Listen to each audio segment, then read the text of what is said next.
Voilà. Avant l'ouverture des travaux de ce 18e sommet des chefs d'État et de gouvernement des pays de la CEDEAO se sont retrouvés ce samedi pour s'accorder sur les différents points à l'ordre du jour de ce sommet de l'Union africaine. Le président Alassane Ouattara et son homologue burkinabé Blaise Compaoré ont eu par la suite un tête-à-tête. Plusieurs dossiers seront examinés au cours de ce 18e sommet. Les chefs d'État devront désigner le successeur du président équato-guinéen, actuel président de l'Union africaine. Il sera aussi question d'élire le nouveau président de la commission de l'organisation panafricaine.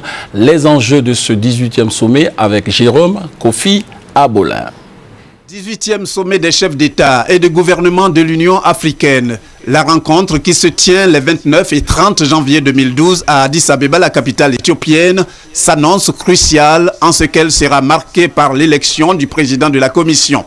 On s'attend donc à une opposition entre le Gabonais Jean Ping, président sortant, et l'actuel ministre de l'Intérieur de l'Afrique du Sud, Nkosazana Dlamini Zuma. C'est donc face à ce duel en perspective que la CEDEAO décide de parler d'une seule voix en faveur du président sortant de la commission de l'UA. Outre le choix porté sur Jean Ping, il est aussi question de soutenir la candidature de la Côte d'Ivoire, de la Guinée et de la Gambie au Conseil de paix et de sécurité de l'Union africaine.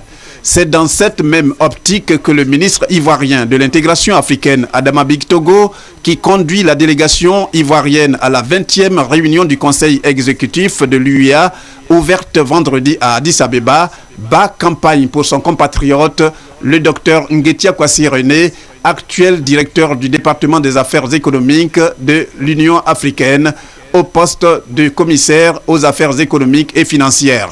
En plus de ces préoccupations, les chefs d'État et de gouvernement ont dans leur agenda l'examen des recommandations du Conseil exécutif sur le rapport de la Commission sur la mise en œuvre des décisions antérieures du Conseil exécutif et de l'Assemblée, le rapport du Conseil de paix et de sécurité, l'état de la paix et de la sécurité en Afrique, y compris les activités du groupe des sages.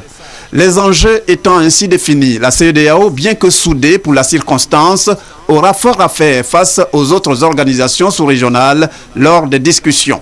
Ce qui fait dire à un confrère du quotidien Sidwaya que le thème de la rencontre, à savoir promouvoir le commerce intra-africain, pourrait être éclipsé par les débats sur les divers conflits qui touchent le continent et surtout le face-à-face attendu entre le Gabonais Jean Ping et la Sud-Africaine Dlamini Zuma.